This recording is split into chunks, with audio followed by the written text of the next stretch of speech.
बिस्मिल्लाह की बे से लेके वन्नास की सीन तक, खुदा की कसम पूरे चैलेंज से कह रहा हूँ, पूरे कुरान मजीद में खुदा बंदे आलम ने रसूल की उम्मत को एक जगह भी नहीं कहा कि कुरान याद कर लो, कुरान हिफ्ज कर लो। ये शिया कह रहा है कि कुरान करीम को जो हिफ्ज करने का जिक्र कहीं मौजूद नहीं।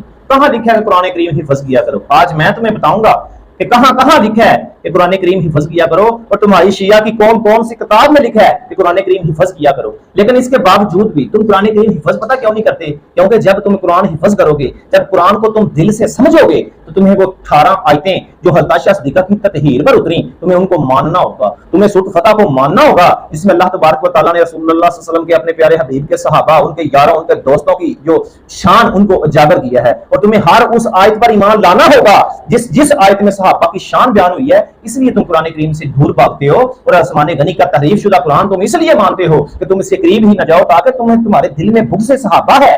तुम सिर्फ कुरान से एक मसला लेते हो, वो तुम्हारे फायदे का है। पता कौन सा? मुता। बहरहाल जी, चलते हैं जी अपने मौजू की तरफ, देखते हैं जी इस शिया जाकर की बात में कहां तक सच्चाई है। पहला हवाला हम कुरान से पूछ लेते हैं कि अल्लाह तबारक व तआला ने कहां लिखा है कि इसे हिफ्ज करो। वला कद यसरनल कुरान लिज़िक्र फहल मिन मुदक्किर, यानी और बेशक हमने आसान कर दिया कुरान याद करने के लिए। है कोई याद करने वाला? लेकिन नहीं, इंशाअल्लाह ताला जो ईमान वाले हैं ना, कुरान करीम को हिफ्ज वो ही करेंगे, और जो मुत्ता की पैदावार हैं और जो मुद्दा को हलाल कहते हैं, और तब तो कुरान तुम्हें तहरीफ शुदा नजर नहीं आता, और तब तुम कुरान के ऐसे ऐसे हवाले देते हो, देखो जी मुद्दा, देखो जी मुद्दा, देखो जी मुद्दा। जी दूसरी किताब है, इस सामने चल रही है, शिया किताब है अल काफी, मोहम्मद यकूब अल कलेनी की।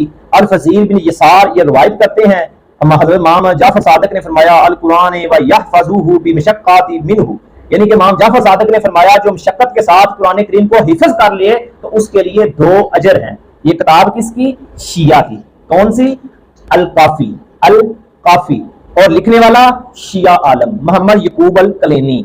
फजील बिन यसार से रवायत करते हैं कि इमाम जाफर सादिक ने फरमाया जो मशक्कत के साथ कुरान करीम हिफ्ज कर लेता है उसके लिए 2 अजर हैं। आगे इसी किताब का जो जब इमाम जाफर सादिक से सवाल किया गया कि जनाब बताइए कि मैं पूरा कुरान करीम जो है ना वो एक रात में पढ़ना चाहता हूं, तो इमाम जाफर सादिक ने फरमाया मैं ये कहता हूं कि बेहतर तरीका जो मैं आपको बताना चाहता हूं वो ये है 1 महीने में आराम के साथ कुरान करीम पढ़ा जाए। यानी ये सवाल जो है ना कि मैं एक रात में कुरान करीम जो पढ़ना चाहता हूं, ये सवाल इमाम जाफर सादिक से एक हाफिज़े कुरान ने किया था। ये किताब आपकी अलकाफी में लिखा है, और अगर कुरान हिफ्ज करना कहीं लिखा नहीं था तो इमाम जाफर सादिक उसे कह तो सकते थे ना कि यार तू कुरान करीम हिफ्ज कर लिया, अगर आपने तो पढ़ेगा तो इसका मतलब वो हाफिज़े कुरान है, तूने हिफ्ज क्यों किया? आप उसको डांटते कि हिफ्ज करने का जिक्र कहीं नहीं लिखा। लेकिन इमाम जाफर सादिक कह रहे हैं नहीं, 1 महीने में पढ़ना ज्यादा बेहतर है।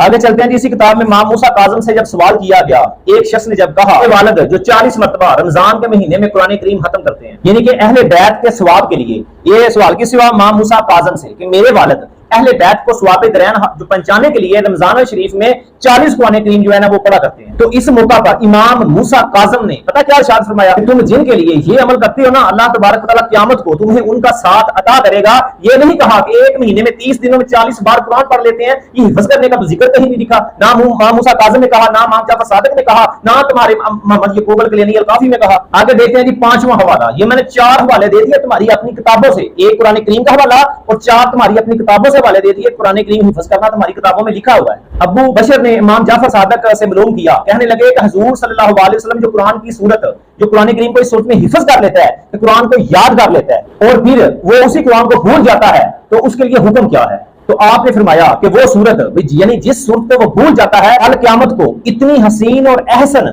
सूरत में उसके सामने आएगी कि वो तमन्ना करेगा कि काश ये उसके लिए होती, और उसे पता भी नहीं होगा, इमाम साहब कहते हैं उसे पता भी नहीं होगा कि ये तो वही सूरत है जिसे दुनिया में मैं भूल गया था। फिर वो सूरत उसे बताएगी क्या तू देख रहा है कि मैं वही सूरत हूं, अगर तू दुनिया में मुझे ना बुलाता तो इस वक्त मेरा मुकाम तेरे साथ होता। यानी अल्हम्दुलिल्लाह सुम्मा अल्हम्दुलिल्लाह, मैंने शिया की 5 किताबों से साबित कर दिया स्क्रीनशॉट साथ लिखा के कि कुरान करीम हिफ्ज करना रसूलुल्लाह सल्लल्लाहु अलैहि वसल्लम का तरीका था, सहाबा का तरीका था, खुलफाए राशिदीन का तरीका था, आइमा अहल बैत का तरीका था, इमामों का तरीका था, पाकों का तरीका था, आज तक सारे मुसलमानों का तरीका है। लेकिन शिया हजरात कुरान करीम को हिफ्ज इसीलिए नहीं करते क्योंकि कुरान करीम में जगह जगह जगह जगह रसूलुल्लाह सल्लल्लाहु अलैहि वसल्लम के दोस्तों की शान को अल्लाह तबारक व तआला ने उजागर किया है। लेकिन ये शान, ये भूख से सहाबा में इतने अंधे हो गए हैं, इतने पागल कुत्तों की तरह हो गए हैं कि कभी भी कुरान इसलिए नहीं करेंगे क्योंकि वहां माशा सिद्दीक़ा की तत्हीर पर 18 आयतें भी मिलेंगी, वहां अबू बकर सिद्दीक का गार वाला वाला वाकया भी मिलेगा। हाँ, जो हज़रत उमर फारूक की जो नज़ूल आयात हैं, जो उन्होंने एक खास जार की और अल्लाह तबारक व तआला ने आयत नाज़िल की, और 18 आयतें हज़रत अली पाक ने फरमाया था हज़रत उमर फारूक की राय पर उतरी, जैसे उम्मतुल मोमिनीन को पर्दा का हुक्म, ये हज़रत उमर फारूक की राय पर उतरी कुरान की आयत, इसलिए तुम हिफ्ज़ नहीं करते, क्योंकि उसमें सहाबा की शानों को उजागर किया कुरान करीम में। इसलिए तुम्हारे मुफ्ती, तुम्हारे ज़ाकर ये फतवे देते हैं कि कुरान हिफ्ज़ ना करो, कुरान से दूर रहो, क्योंकि आपको पता है कि जब लोग कुरान के करीब आएंगे ना तो सहाबा के भी करीब जाएंगे।